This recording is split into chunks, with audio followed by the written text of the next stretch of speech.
I'm a 35-year-old office worker and my husband Kevin, who is 6 years older, and I have been married for 9 years.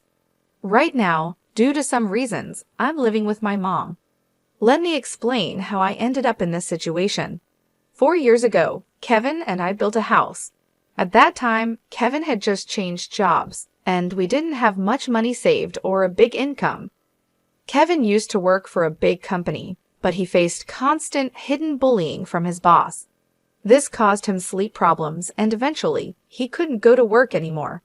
He saw a psychiatrist, took a break for about 3 months, but when he didn't get better, he quit his job. After that, we got by on just my salary. Kevin didn't work for 3 months, but slowly started to feel better.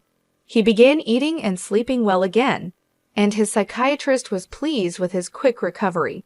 My cheerful, loving Kevin was back. He then started looking for a new job.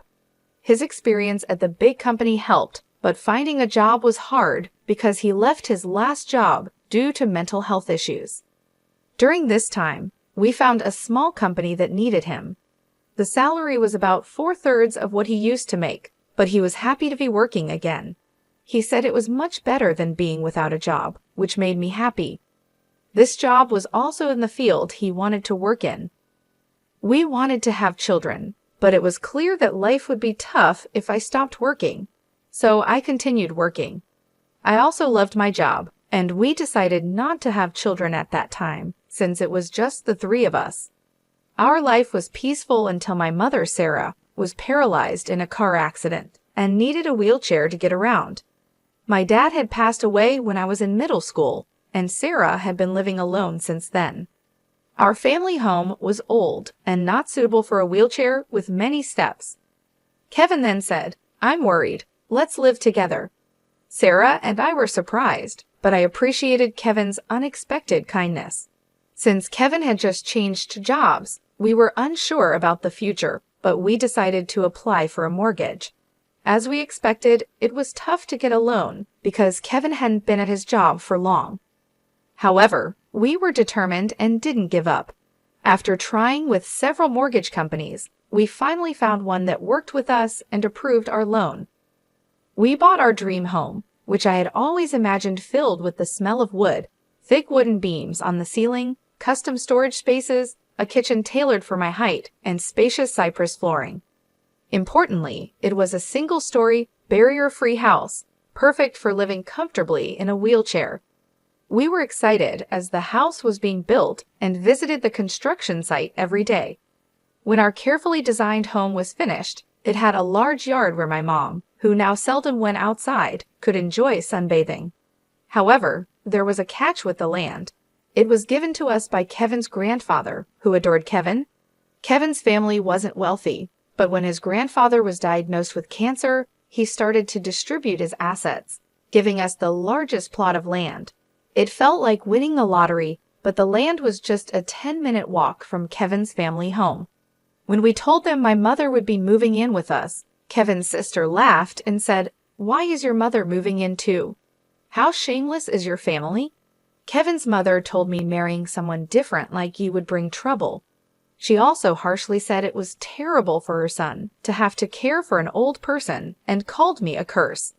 Even then, Kevin stood up for my mother and me. He said the land was a gift from his grandfather and no one should complain. Kevin's mother and sister are really mean. It's amazing that Kevin, who is so kind, comes from that family. He's like a beautiful flower that grew out of mud. Kevin always says his family shows him how not to be. Kevin thinks his grandfather gave us the land because he wanted us to take care of his mother in her old age. He also gave other properties away.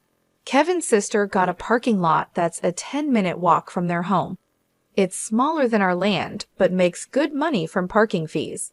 Honestly, I would have preferred that, but a gift is still a gift, and we are thankful. Thanks to my grandfather-in-law, we could build our house without paying for the land and used it to help get a loan. When the house was finished, we invited Kevin's mother and sister's family over. The builders told us they had visited the house several times without asking us. They showed up late without apologizing and said, This is kind of like Grandpa's house, so it's like our house too.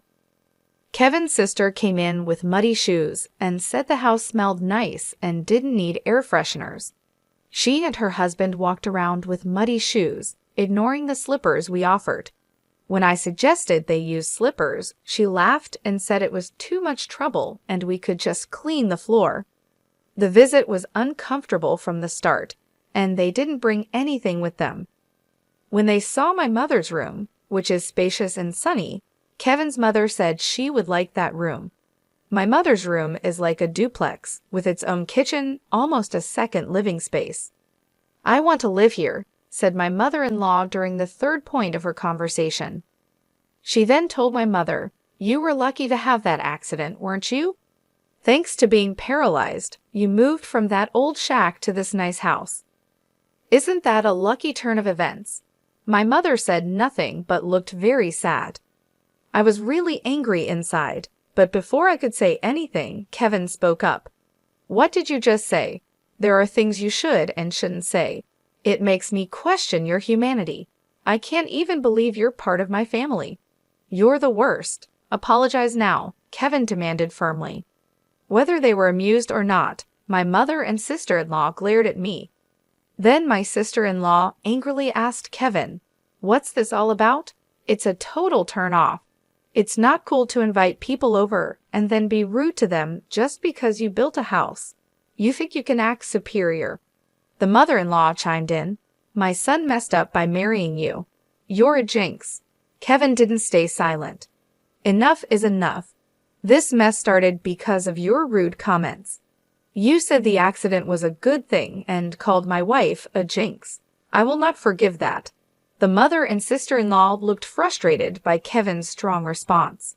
Then my mother, who had been watching everything, said with regret, "It's okay. I am here because of the accident, and it's true I moved from a rundown house to this beautiful one. Your son has always been kind to me. Thank you." Perhaps feeling guilty, the mother and sister-in-law left, giving me a nasty look. My mother then apologized to Kevin. "I'm sorry if I upset your mother and sister. I'm sorry for ruining the mood at our housewarming party." Kevin responded, "No, I should be the one apologizing. It's embarrassing how they lack decency. I'm really sorry, but I'm happy to be living with you. Please understand that." With that, my mother started to tear up. Since we live near Kevin's parents' house, the neighbors all know us well. They've known Kevin since he was a child and are very kind to us. 4 months have passed since that day. We were finally settling into our new home, and my mother started to smile more when I received an unexpected call from home. While I was at work, we rarely get calls from home, so it surprised me. My bad feeling was right. My mom, sounding very upset, called to tell me something awful. Kevin had collapsed at work. I was shocked and spoke to my boss right away, then rushed to the hospital.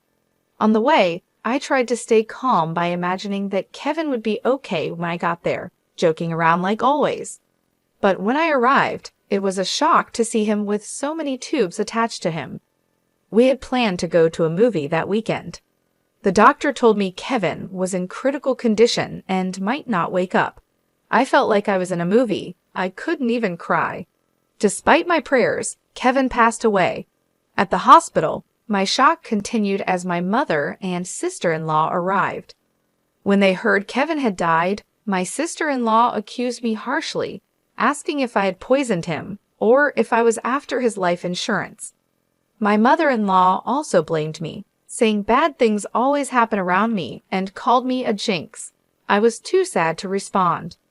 Then my own mother arrived in a caregiver's taxi, crying over Kevin's death, which finally made me cry too. We both sobbed loudly. My mother-in-law rudely told us to stop the fake crying. She said Kevin had changed because of me and that she didn't want to see us ever again. Then she left the hospital. A funeral director came to organize Kevin's funeral, and we went to the funeral home. Kevin had died from a brain hemorrhage, which was hard to believe since he was fine that morning. When I told my mother-in-law the funeral plans, she harshly said she wouldn't come because Kevin always sided with my mother and me, She said her daughter wouldn't come either. Many of Kevin's coworkers and friends came to the viewing, but neither my mother nor my sister-in-law and her husband were there. Many attended the funeral, and it was clear that Kevin was deeply loved. Many people cried for him. It was hard, but maybe this is just the kind of people his family were. I was happy to spend the whole day with those who truly missed my husband. After Kevin's death, I got an email from my mother-in-law, but it was inappropriate, so I didn't reply. She was asking about the life insurance money and kept emailing because I didn't respond. Eventually, she claimed she had a right to it. I chose to ignore it because I wasn't ready to deal with that. When we got home, I noticed a light on inside, which was odd. My mother, Sarah, was confused and thought we had turned off all the lights. I figured maybe I forgot because I was so upset. I told her it was understandable given the situation, and I unlocked the door. When we entered, we could hear the TV, which was very strange. Inside, we found my sister-in-law and her husband sitting there. I was so shocked I couldn't even speak up. The living room was full of unfamiliar furniture and boxes. We had no idea what was happening. My sister-in-law said, "Why did you just barge in here?" "Well, it's your first time, so I'll let it slide. We're taking this house. We sold your stuff, so leave." My mother and I were completely shocked. I asked where our furniture and belongings had gone, and she casually said a resale company came and took everything, claiming we had good furniture and they got a good price for it. They bought new furniture with that money, saying who wants furniture that a dead person used as its bad luck. She added that she cared about such things, and our stuff was packed in boxes. She even remarked that we must be minimalists or just poor because we had so few things. The furniture was carefully chosen by my husband, and I couldn't forgive them for this. My mom was furious too, her face turning beet red, but she was too shocked to respond. I immediately called the resale company. After explaining the situation, they agreed to treat the items as stolen and return them. Now that my husband is gone, dealing with this was the last thing I needed. I don't want anything to do with his family, but I do want to stay in the house that's full of memories of him. While I was wrestling with these feelings, my mother quietly said to me, "What do you think Kevin would say if he were here now?" "He might say we should leave. I'm sure he would." Kevin often mentioned, "It's good to spend time with people who understand you. But there are some people who will never understand, no matter how much you try. It's a waste of time dealing with those people." He was actually talking about his own mother and sister. I realized that if we stayed, his family would keep interfering. Acting on impulse, I signed a lease for an accessible apartment. My mom was surprised by how quickly I made that decision. I asked the resale company to hold onto the furniture for a few days, and it was moved to our new apartment 3 days later. In exchange for moving out, I made my mother-in-law and sister-in-law promise to cut ties with us. So a new life began for just my mother and me in the apartment. It turns out Kevin had many life insurance policies, almost obsessively so. He used to joke, always with a smile, "When I die, you guys will be rich." True to his word, he left enough money for my mother and me to be comfortable for the rest of our lives.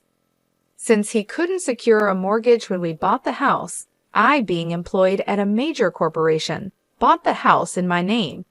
I made sure that even if something happened to Kevin first, I wasn't going to keep paying a mortgage for a house I wouldn't live in.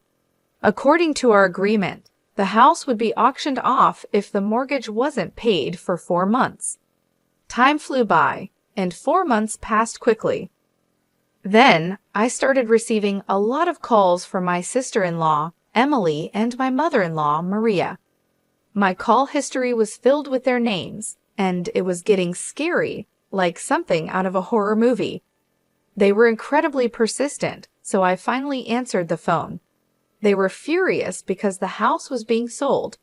Apparently, when they tried to return to the house, they found out they couldn't get in because of a seizure notice. Emily and her husband had moved out of their apartment since Kevin passed away, and Emily had also quit her job. I suggested they move back into their parents' house since they were panicking about suddenly being homeless. Surprisingly, Maria had gotten so caught up in gambling that she couldn't keep up and had sold her own house. It turns out they had been living together for the past 5 months. I also heard that they sold their main source of income, a parking lot in front of the train station, a long time ago. Now, Maria and Emily's family are completely homeless. When Maria said, "I'm sorry for everything. Let's get along. Can you lend me some money, please?" I replied, "I think it's best if you stay away since I'm a jinx. We're strangers now that we've severed ties." Maria was quiet after mumbling weakly. In my mind, I was thinking, who's the real bad luck charm here? Then, when I said I wouldn't lend them a single cent, Emily, who had been listening next to Maria, shouted, "You devil! Bring us the money right now." "I am a devil and bad luck, so I'm going to hang up now," I replied and ended the call. In reality, I had involved a lawyer for the past 5 months to push for the auction of the house. I thought it was an unusual case, but apparently it's not that uncommon. The house was sold without any major issues, giving our family a moment of peace. We plan to find a new home with the money Kevin left us. Since it's just my mother and me, we don't need a big house. We'd rather prioritize security as 2 women living together. So I chose a condominium with minimal noise disturbance. I remember something my husband always said when we built our home. People can get energy from the sun. So let's create a place where the mother-in-law can enjoy her hobby of reading in the garden without feeling self-conscious. With those words, he had made a spacious courtyard for her.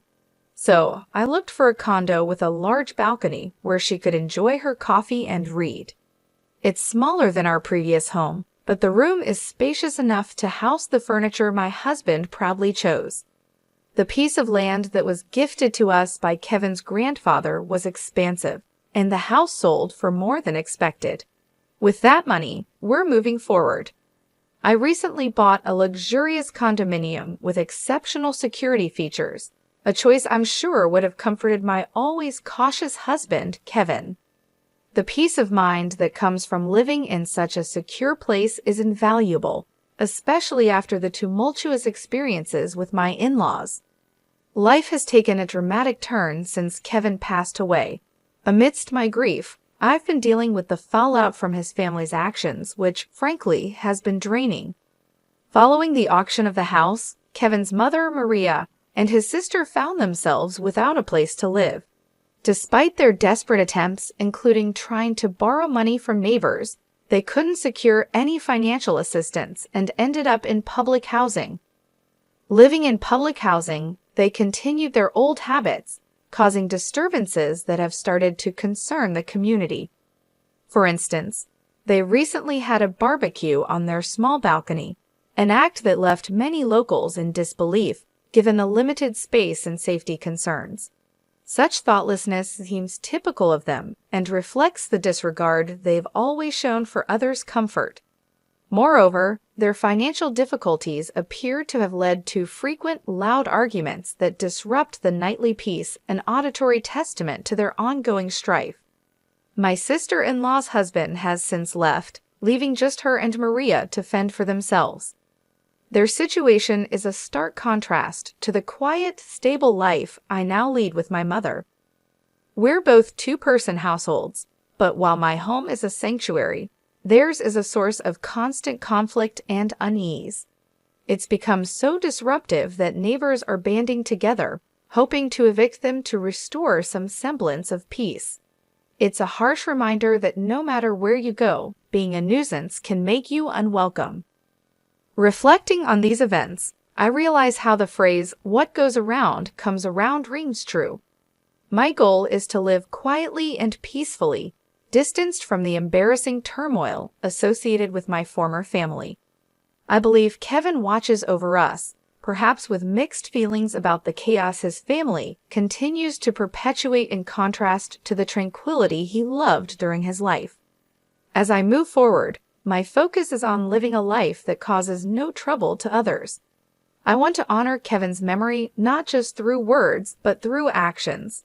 He always advocated for a life well lived, surrounded by people who bring joy and understanding.